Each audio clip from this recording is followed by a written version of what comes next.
bunch of teams clustered right at the top, including the front-running Vikings. They're looking for a win tonight over Blanco to clinch their third straight district championship. Meanwhile, Blanco, still some work to do. They could win a district championship tonight, or at least claim a share of that.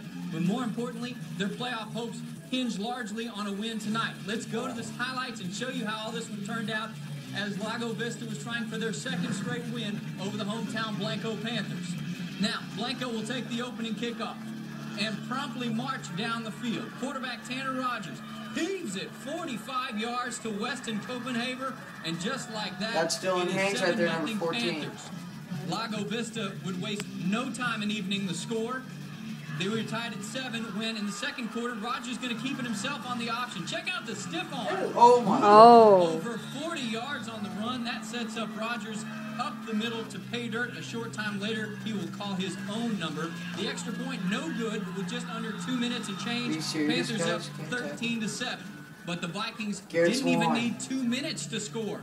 Garrett Swan up top to Dylan Edwards. That sets up a short touchdown run, and the extra point gives Lago Vista a 1-point halftime lead. Pick it up in the third quarter now. Blanco on the move again. Rogers going to swing it out to Colton Childress, who does the rest of the work himself. Tight roping down the sideline, 40 yards. Tim Goodman will carry it home a few plays later.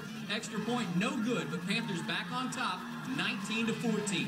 In the fourth quarter, the Vikings go back on top by a virtue of Swan's short TD run to make it 20-19 Lago Vista.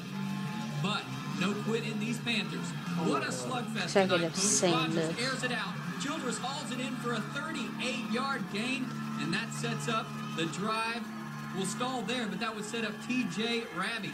Coasts a 30-yard, coasts, I should say, a 30-yard field goal over the uprights.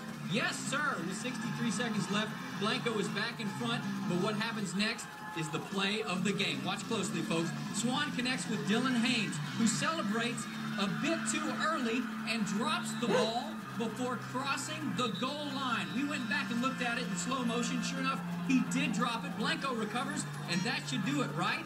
Not so fast. Hey. The officials rule an inadvertent whistle blew the play dead before Blanco recovered the football. A mistake that sets the Vikings up at the 2. Swan sneaks it in for the game winner, and the Panthers are grief-stricken. Unbelievable. But that's the way it turned out. The Vikings win it 28-22 to clinch their third straight district championship, albeit in controversial fashion. Wow. Football, it seemed like a crazy end to what was a hard-fought game. Yeah, the kid should have ran through the goal line there and not worry about where it is and put the ball down. That was our fault. We need to fix that as a coach, and they got to finish the play. Sometimes you win the game. Sometimes you didn't necessarily deserve it there, but our kids fought back after getting down early. It was a great battle.